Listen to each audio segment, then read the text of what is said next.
इस कहानी की शुरुआत में हमें एक बहुत खूबसूरत जंगल दिखाया जाता है, जहाँ के जंगल का राजा शेर को हम देखते हैं, जिसका नाम मुफासा है। दरअसल आज उसके घर बच्चा पैदा हुआ है, जिस वजह से वो काफी खुश है और वो इसी खुशी के मौके पर उसने इस जंगल के सभी जानवरों को अपने घर पर बुलाया है और फिर वो सबके सामने ऐलान करता है कि यही इस जंगल का अगला होने वाला राजकुमार है। और फिर वो सबके सामने उसका नामकरण करता है, जिसका नाम सिम्बा रखा जाता है। वही दूसरी तरफ हम मुफासा के छोटे भाई स्कार को देखते हैं, जो एक जगह अपना मुंह लटकाए हुए बैठा होता है। वो सिम्बा के पैदा होने पर बिल्कुल भी खुश नहीं था, क्योंकि उसे राजा बनना था, जो कि अब सिम्बा के पैदा होने के बाद यह मुमकिन नहीं था। आगे कुछ दिनों बाद मुफासा अपने बेटे को पूरा जंगल घुमाता है और उसे सारी जगह से परिचित कराता है और उससे बताता है कि इस पूरे जंगल का राजा मैं हूँ और मेरे बाद इस जंगल को तुम्हें ही संभालना है। और इसी बीच मुफासा एक जगह की तरफ इशारा करते हुए कहता है कि तुम पूरे जंगल में घूमना, लेकिन भूल कर भी उस जगह मत जाना। तो सिम्बा उसके बाद मान जाता है, जिसके बाद दोनों घर की तरफ लौटने लगते हैं। तभी मुफासा का एक वफादार साथी, जिसका नाम है जाजू, वह आता है और मुफासा से किसी जरूरी काम के बारे में बात करता है। ये सुनते ही मुफासा वहाँ से जाने लगता है और जाजू से कहता है कि मेरे बेटे को घर ले जाए। इसके बाद सिम्बा घर आता है और अपने चाचा से कहता है मैंने आज पूरा जंगल घूम लिया, जहाँ पर मुझे राज करना है। यह सुनने के बाद स्कार कहता है क्या तुमने उस सुनसान जगह को भी घूम लिया? तो सिम्बा कहता है नहीं, मेरे डैड ने मुझे वहाँ जाने के लिए बिल्कुल मना किया है। तब स्कार,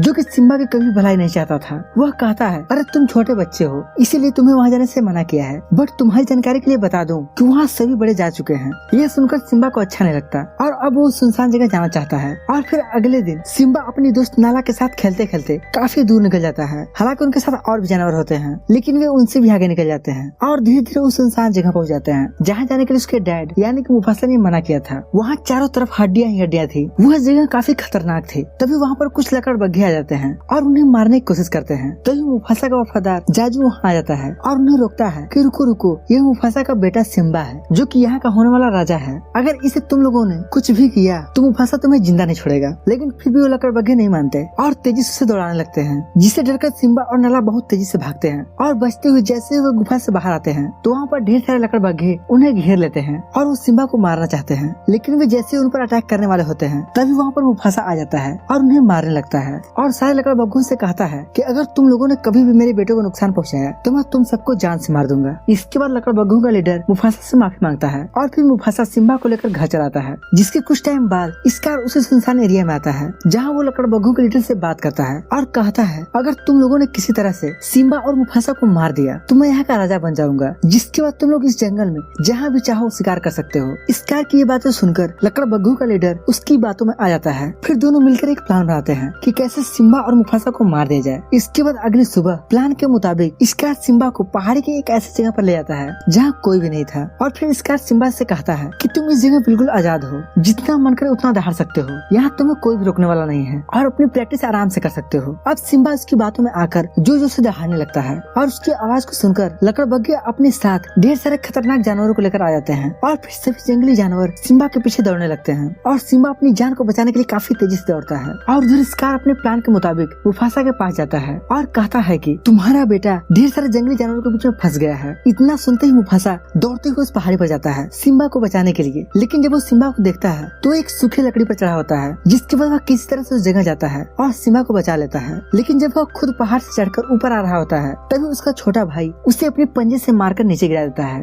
अब सिम्बा अपने फादर को सिर्फ गिरते हुए देखता है और वो किस वजह से गिर रहा है ये बिल्कुल नहीं जानता। फिर वो जल्दी से अपने फादर के पास आता है, जहाँ वो बेहोश हो गए थे। इसके बाद वह मदद के लिए जोर जोर से चिल्लाता है, लेकिन वहाँ उसकी मदद के लिए कोई भी नहीं आता। और फिर कुछ टाइम बाद स्कार वहाँ आता है और सिम्बा से कहता है कि तुमने यह क्या कर दिया, तुम्हारी वजह से तुम्हारे फादर मारे गए, अब तुम अपने मदर को क्या जवाब दोगे? सभी यही सोचेंगे कि राजा बनने के चक्कर में सिम्बा ने अपने फादर को ही मार दिया। ये सुनकर सिम्बा बहुत ज्यादा डरने लगता है और अपने चाचा यानी कि स्कार से पूछता है कि अब मुझे क्या करना चाहिए। तो स्कार कहता है कि तुम अब इस जगह को छोड़कर कुछ दिनों के लिए चले जाओ और फिर मामला शांत होने पर वापस चले आना। और यह सिम्बा को भी यही से लगता है और वो वहाँ से भागने लगता है। सिम्बा के जाने के बाद स्कार उसके पीछे कई लकड़बग्घों को लगा देता है और उनसे कहता है कि रास्ते में से मारकर खत्म कर देना। और फिर घर आकर स्कार सबसे बताता है कि कैसे सिम्बा और उसके फादर मारे गए, अब जंगल का राजा मैं हूँ। उसकी बात को सुनकर मुफासा का वफादार जाजू और एक बंदर दोनों काफी चिंतित होते हैं। उन्हें भी यकीन हो जाता है कि शायद दोनों मारे गए। लेकिन दूसरी तरफ हम देखते हैं कि सिम्बा उनसे बचते बचाते भाग जाता है और काफी दूर निकल जाता है और एक लंबी रेगिस्तान को पार करते हुए थक जाता है और एक जगह गिरकर बेहोश हो जाता है। उसे नीचे बेहोश देख बहुत सारे गिद्ध समझते हैं कि ये मरा हुआ जानवर है और वह उसे नोचने के लिए घेर लेते हैं। तभी उसी रास्ते से दो जानवर गुजर रहे होते हैं, जिनका नाम टिमोन और पुम्बा होता है। और फिर जब उसके पास आते हैं तो देखते हैं कि ये तो शेर का बच्चा है और फिर वे सोचते हैं कि अगर हमें इसे अपने ग्रुप में मिला लिया तो हमारी ताकत और ज्यादा बढ़ जाएगी, जिसके बाद वे सारे पक्षियों को वहाँ से भगाते हैं और सिम्बा के होश आने पर उससे कहते हैं कि हमने तुम्हें बचाया है। लेकिन सिम्बा उनके इस काम से कोई खुश नहीं था क्योंकि वह अंदर से बिल्कुल टूट चुका था और वह कहता है क्या जरूरत थी मुझे बचाने की। जिसके बाद टिमोन कहता है ऐसा क्यों बोल रहे हो। तो सिम्बा उन्हें अपनी सारी स्टोरी बताता है, जिसके बाद टिमोन और पुम्बा उसे अपने घर चलने के लिए बोलते हैं। जिसके बाद सिम्बा उनके घर चल देता है क्योंकि उसका ना कोई घर बचा था ना ही कोई ठिकाना। और सिम्बा जब उनके जंगल में जाता है तो उसे काफी अच्छा लगता है क्योंकि वो जंगल काफी खूबसूरत था। और फिर सिम्बा को देखते ही वहाँ के जंगल के जानवर टिमोन और पुम्बा से कहते हैं इसे क्यों ले आए, यह तो शेर का बच्चा है, बड़ा होकर हमें ही खा जाएगा। तो टिमोन उनसे बताता है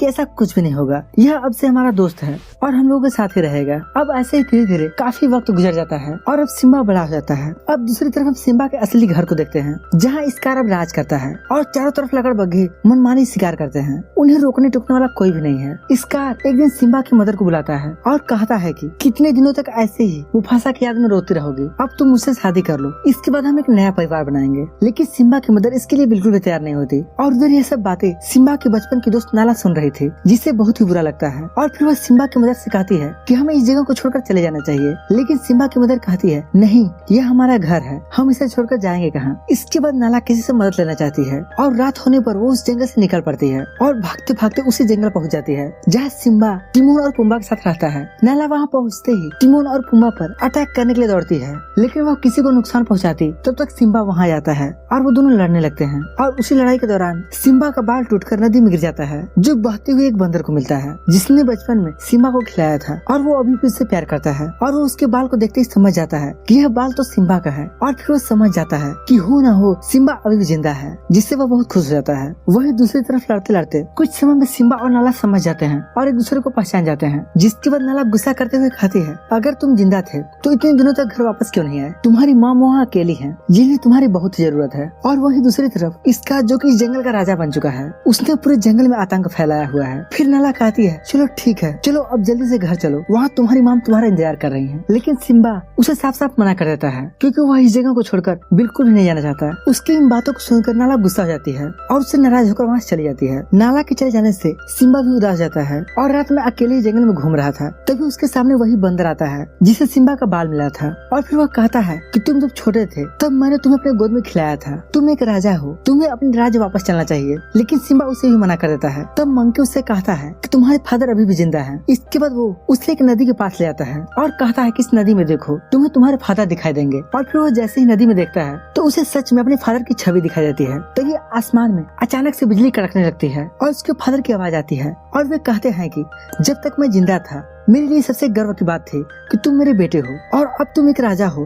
तुम्हें अपने कर्तव्यों को भूलना नहीं चाहिए, तुम्हें अपने राज्य वापस जाना चाहिए। उनकी इन सब बातों को सुनकर सिम्बा बहुत ज्यादा मोटिवेट हो जाता है और रात में अपने घर की तरफ तेजी से निकल पड़ता है। रास्ते में उसे नाला मिल जाती है और दोनों कुछ ही समय में अपने राज्य यानी कि अपने जंगल पहुंच जाते हैं। सिम्बा यहाँ देखता है कि उनका जंगल कितना बदल चुका है। वहाँ से हरियाली पूरी तरह से गायब हो चुकी है। यहाँ ना तो पानी बचा है ना कोई जानवर, क्योंकि लकड़बग्घों ने यहाँ इतना आतंक मचाया कि बाकी के सारे जानवर इस जगह को छोड़कर कहीं दूर चले गए। अब आगे हमें इस कार को दिखाया जाता है जो सिम्बा की मॉम के साथ जबरदस्ती करने की कोशिश कर रहा था। जब सिम्बा ये देखता है तो जोर जोर से गुर्राने लगता है। इस कार उसे देखकर काफी हैरान हो जाता है क्योंकि वह आज तक यही सोच रहा था कि सिम्बा मारा जा चुका है। सिम्बा की मॉम उसे देखकर बहुत खुश होते हैं और वहाँ बाकी के जानवर भी उसे देखकर बहुत खुश होते हैं और सभी उसके साइड हो जाते हैं। वही दूसरी तरफ स्कार और लकड़बग्घे थे। तब स्कार कहता है कि तुमने अपने फादर को मार डाला था। तब सिम्बा कहता है कि नहीं, मैंने अपने फादर को नहीं मारा था, वह बस एक मनहूस हादसा था। फिर दोनों एक दूसरे से बहस करने लगते हैं। वही स्कार सिम्बा से बहस करते हुए उसे एक पहाड़ी के कोने पर ले जाता है जहाँ सिम्बा का पैर फिसल जाता है और वह पहाड़ी से लटक जाता है। ठीक उसी तरह जैसे ये कई सालों पहले उसके फादर उस चोटी पर लटके थे। तभी आसमान में जोर से बिजली तड़कती है जिससे नीचे पेड़ में आग लग जाती है। तब स्कार कहता है कि मैंने यह दृश्य पहले भी देखा है। आज से कई सालों पहले तुम्हारे पिता भी कुछ इस तरह से लटके थे और मैंने ही उन्हें धक्का देकर नीचे गिरा दिया था। अब सिम्बा को पता चल गया था कि उसके फादर को कोई और नहीं बल्कि स्कार नहीं मारा था। फिर सिम्बा जल्दी से उसकी गर्दन को पकड़कर ऊपर आ जाता है और दोनों में फाइट होने लगती है। वही सिम्बा के सारे दोस्त लकड़बग्घों पर अटैक कर देते हैं और थोड़ी देर में वे सब सारे लकड़बग्घों को हरा देते हैं। यह देखकर स्कार वहाँ से भागते हुए एक चोटी पर चढ़ जाता है। स्कार वहाँ से भागना चाहता है लेकिन चारों तरफ आग लगी थी और वहाँ से भागने का कोई रास्ता भी नहीं था। तभी वहाँ पर सिम्बा आ जाता है। अब स्कार को पता चल जाता है कि अब उसका खेल खत्म होने वाला है, इसलिए खुद को बचाने के लिए वह सारा इल्जाम लकड़बग्घों पर लगा देता है और वो कहता है कि मैंने जो भी किया उसको करवाने के पीछे लकड़बग्घों का ही हाथ था। तब सिम्बा कहता है कि तुमने न सिर्फ मेरी फैमिली और इस जंगल को धोखा दिया है बल्कि तुमने इन लकड़बग्घों को भी धोखा दिया है, लेकिन मैं तुम्हारे जैसा नहीं हूँ, मैं तुम्हें नहीं मारूंगा, तुम यहाँ से चले जाओ। लेकिन स्कार अभी भी अपनी मक्कारी से बाज आने वाला नहीं था।